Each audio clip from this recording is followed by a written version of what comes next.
Londres, été 2012. Les anneaux olympiques brillent dans le ciel anglais. C'est le rendez-vous d'une vie, celui que des milliers d'athlètes préparent dans l'ombre depuis des années. Une seule soirée, un seul saut. Pour entrer dans l'histoire, dans ce chaos de tension et de silence, Renaud Lavillenie s'avance, calme, concentré. Mais dans ses yeux, une détermination presque sauvage. Barre après barre, il progresse. 5,70 m, 5,85 m, 5,91 m, puis vient 5,97 m. Un saut, une extension, une seconde suspendue, et la barre qui tient, il l'a fait. Médaille d'or, l'or olympique, la plus belle, la plus rare. 112 ans que la France attendait ça, depuis 1900.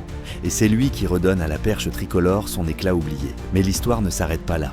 Car 2 ans plus tard, dans une salle fermée, à Donetsk, en Ukraine, le monde va trembler. Un mythe résiste depuis 21 ans, le record du monde de Sergueï Boubka.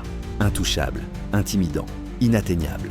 Jusqu'à ce jour, 6,16 m, un saut historique, un bond vers l'éternité. Lavillenie dépasse l'icône, il brise le mur des 6,15 m et entre, à son tour, dans la légende. Mais le plus fou dans cette histoire, c'est que 5 mois avant ce saut mythique, Renaud était sur un circuit, au guidon d'une moto, en train de participer aux 24 heures du Mans. Une double vie improbable. Un funambule dans les airs, un pilote à pleine vitesse au sol, une preuve de plus qu'il ne fait rien comme les autres. Mais devenir une légende, c'est aussi porter un poids. Dès lors, chaque saut, chaque concours devient une attente. Le public veut vibrer, les caméras veulent un show, et lui, Renaud, ne se contente plus de sauter. Il porte une discipline sur ses épaules. Il devient un symbole, une inspiration.